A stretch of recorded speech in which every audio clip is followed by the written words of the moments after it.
नमस्कार दोस्तों, मेरा नाम है प्रदीप चौहान। बात समझनी है तो पूरी सुननी होगी। दोस्तों, कहते हैं कि आप जितने मर्जी ताकतवर क्यों ना हो, आपके पास जितना ही बड़ा हथियार क्यों ना हो, लेकिन कभी भी जंगल में अगर आप जा रहे हो, आप बेशक बहुत बड़े तोपचे शिकारी हो, लेकिन कभी भी घायल शेरनी से पंगा नहीं लेना, क्योंकि घायल शेरनी डबल खतरनाक हो जाती है। और देश की राजनीति में ये सबक मौजूदा शासन या यूँ कहें मोदी जी और उनकी कंपनी को अगर किसी ने दिया है, एक बार नहीं, 2-2 बार दिया, 3-3 बार दिया है, वो हैं ममता बनर्जी। ममता बनर्जी वो शेरनी बन गई हैं अब, जो घायल कई बार हो चुकी है इस बीजेपी के हाथों, और इस बार तो ममता बनर्जी ने जो रुख अपनाया है, वो ऐसा खतरनाक लग रहा है कि अब ममता बनर्जी ने भी लड़ाई को आर या पार की बना लिया है। ममता बनर्जी ने भी इस लड़ाई को राजनीति से कहीं ऊपर कर दिया है, इसका स्तर कहीं ऊपर कर दिया है। पिछली बार के विधानसभा चुनाव में मोदी जी का दीदी ओ दीदी कहना ममता बनर्जी को ट्रिगर करने के लिए बहुत था, और ममता बनर्जी ने फिर जो खेल खेला और बंगाल की राजनीति को जिस तरह से वो समझती हैं और जिस तरह से घुमाती हैं, बीजेपी को पानी पीने का भी मौका नहीं मिला। इस बार मोदी जी डायरेक्टली ममता बनर्जी से नहीं भिड़ रहे हैं, लेकिन जो तरीके अपना रहे हैं, अलग-अलग हथकंडे, उसने ममता बनर्जी को पहले से ज़्यादा खतरनाक बना दिया है। मैं तो यूँ कहता हूँ कि राजनीति में अगर ट्रोलिंग होती है ना, ट्रोलिंग, तो प्रधानमंत्री मोदी को ममता बनर्जी जितनी बुरी तरह से ट्रोल करती है ना, कोई नहीं कर सकता, कोई नहीं कर सकता। ममता बनर्जी जानती हैं कि बीजेपी और मोदी जी और उनकी पूरी टीम नौटंकी करने में माहिर है, और राजनीतिक नौटंकियाँ करने में अब तक सफल रही हैं। लेकिन ममता बनर्जी से हर बार वो इसलिए हार जाती हैं कि ममता बनर्जी उनसे बड़ी राजनीतिक नौटंकीबाज हैं। प्रधानमंत्री ने एक हथकंडा अपनाया कि एसआईआर के ज़रिए कुछ खेल करने की कोशिश की। नतीजा, ममता बनर्जी वो मुख्यमंत्री बनी जो इसके खिलाफ कोर्ट में खुद पैरवी करने के लिए खड़ी हुई, जज के सामने खुद दलीलें दी। फिर ज्ञानेश कुमार, जो हमारे मुख्य चुनाव आयुक्त हैं, वो बंगाल दौरे पर जाते हैं। इन दिनों बंगाल दौरे पे गए, और बंगाल दौरे पर जितना विरोध उनका हुआ, वो सोच भी नहीं सकते। लेकिन फिर भी मुझे समझ में नहीं आता है कि ये ज्ञानेश जी जा रहे हैं, एयरपोर्ट से उतर रहे हैं, वो हाथ क्यों हिला रहे हैं? जैसे मोदी जी वाली आदत सबको पड़ गई है क्या? अरे वो तो एक वर्किंग ब्यूरोक्रेट है, सरकारी अधिकारी है।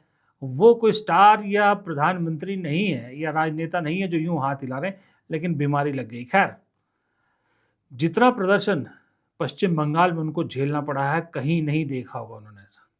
ममता बनर्जी छोड़ने वाली नहीं है, वो कह रही है। फिर उसके बाद, जैसा मैंने पहले भी बताया कि महिलाओं से डरते हैं प्रधानमंत्री जी, इसलिए ममता बनर्जी से भिड़ाने के लिए राष्ट्रपति का सहारा लिया। राष्ट्रपति द्रौपदी मुर्मू ने एक बात कह दी कि ममता बनर्जी मुझे पश्चिम बंगाल नहीं आने देती, और उसको बीजेपी ले उड़ने की कोशिश की। प्रधानमंत्री ने उसको खूब भुनाया, गृह मंत्री ने खूब उसका बखान किया, अपनी रैलियों में रोज़ ज़िक्र कर रहे हैं। ममता बनर्जी लेकिन ममता बनर्जी है। ममता बनर्जी, मैंने कहा ना, इनसे बड़ी नौटंकीबाज है। एसआईआर के खिलाफ धरने पर बैठी हैं उसी स्टेज से। पहले तो राष्ट्रपति को ही उन्होंने लपेट दिया, जब राष्ट्रपति को याद दिलाया कि आप अपने आप को आदिवासी कहती हैं, लेकिन जब देश के अलग-अलग राज्यों में महिलाओं के साथ, आदिवासी महिलाओं के साथ कुकर्म होते हैं, तब आप खामोश क्यों रहती है? मणिपुर की महिलाओं को लेकर सवाल पूछा, उस खामोशी को लेकर सवाल पूछा, लेकिन अब उससे एक कदम आगे। ममता बनर्जी मंच पे देखिए इतनी बड़े-बड़े पोस्टर बना के लाई, जहाँ प्रधानमंत्री लालकृष्ण आडवाणी के साथ बैठे हैं और राष्ट्रपति खड़ी हैं। सिंबॉलिक, ममता बनर्जी ने पूछ लिया कि बेइज्जती कौन करता है राष्ट्रपति की इज्जत, कौन कर रहा है। ममता बनर्जी बंगाली सेंटिमेंट से खेलना बहुत अच्छी तरह से जानती है। माँ माटी मानुष का खेल वो बहुत जबरदस्त तरीके से खेल पा रही, और यही नहीं रुकती ममता बनर्जी। प्रधानमंत्री ने राष्ट्रपति के सहारे महिला दिवस पर सवाल उठाया था कि ममता बनर्जी क्या महिला दिवस मनाएगी, राष्ट्रपति महिला राष्ट्रपति का तो सम्मान तक नहीं कर सकती। ममता बनर्जी ने उसका जवाब प्रधानमंत्री को अपने अंदाज में दिया। Everybody. So that is just only I clarified, because Prime Minister tweeted that why we are celebrating International Women's Day 1,000 times, course of times. We will celebrate. We have to give respect to our brothers and sisters both. If sisters are not there, mothers are not there, if brothers are not there, who will live this country? Who will run the family? Who will run the society? Please think about that. You don't have any right to criticize us that why we are celebrating International Women's Day. It is not today. We are doing it since our childhood. And we are proud to say we are proud of our brothers and sisters. I convey our greetings to our brothers and sisters, mothers, everybody throughout the world. Mamata Banerjee कह रही हैं कि प्रधानमंत्री कौन होते हैं हमें ये बताने वाले कि हम क्या मनाएं और क्या ना मनाएं। लेकिन एक चीज़ क्लियर दिख रही है इस बार भी चुनाव में कि बीजेपी में एक सबसे बड़ी कमी जो खल रही है बीजेपी को, वो ये है कि पश्चिम बंगाल में कोई भी चेहरा बीजेपी अब तक नहीं खड़ा कर पाई है जो ये ममता बनर्जी के माँ माटी मानुष के मुकाबले खड़ा हो सके। ममता बनर्जी इस बार भी चुनाव ले उड़ी हैं। बंगाल की बेटी ममता वर्सेस दिल्ली के या गुजरात के मोदी शाह, गुजरात लॉबी, ये उन्होंने बना दिया है चुनाव। ये उन्होंने चुनाव बना दिया है कि यहाँ की बेटी को तंग किया जा रहा है, यहाँ की बेटी को, यहाँ की एक महिला मुख्यमंत्री को निशाना बनाया जा रहा है, क्योंकि देश में इस वक्त विपक्ष में अकेली महिला मुख्यमंत्री है। तो इस तरह का नैरेटिव गढ़ने में ममता बनर्जी का हाथ नहीं पकड़ सकती बीजेपी।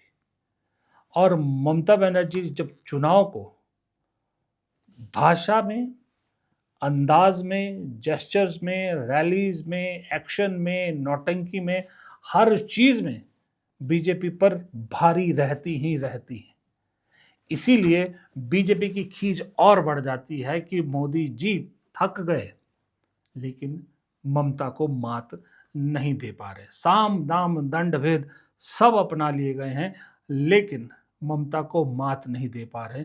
सबको मोदी जी ने मात दे दी लेकिन ममता बनर्जी से हर बार मुंह की खानी पड़ती है, जबकि कोशिश स्टालिन को भी पटकने की कर रहे हैं, जबकि वहाँ कोई वजूद भी नहीं है। वो इतना शायद नहीं चुभता केरल और तमिलनाडु का जितना बीजेपी को ये पश्चिम बंगाल चुभता है।